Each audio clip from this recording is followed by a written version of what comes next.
Rebecca and I first got married, we moved to Massachusetts so she could attend graduate school. And as you can see from the picture, we were 12 years old. Okay, I'm kidding. But we were 22 and 23, we were really young. And because we didn't know anyone in the entire state of Massachusetts, one of our first priorities was to make some friends.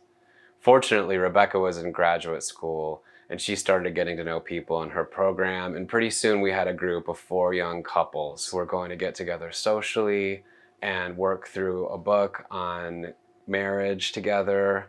And it would have been great if it wasn't terrible. Well, it wasn't really terrible. It wasn't really good either. There was one couple who argued a lot in front of everyone, and that was really awkward and uncomfortable. There was another member of the group who, when we were having our book study, would just shut down and stop talking and sit there really sullenly, and nobody knew why. It just didn't work, and eventually we had to stop meeting together.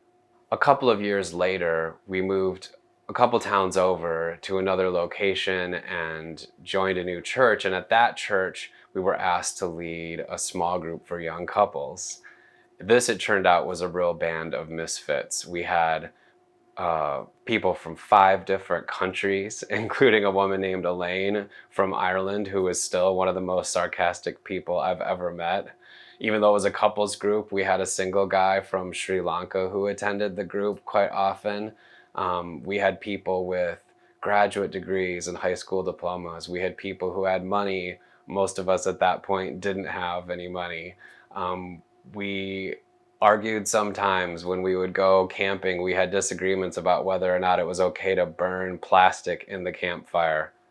It's not. There was one person in the group that I had a hard time getting along with. 2 of the couples ended up getting divorced. We had our disagreements, but it ended up being one of the best experiences of community that I've ever had. This is a group of people who just truly looked out for one another. When someone had to move, which was often, it was a really expensive area, and we were all kind of looking for a better place to live and a better deal. I've never seen anything like it since. We would get an entire moving truck loaded up in less than an hour, sometimes approaching half an hour. If you showed up late to help someone move, it would be done. It was really incredible the way that we took care of one another. So here's what I take away from those experiences in Massachusetts. Community can be really great. It can be beautiful. It can also be really hard.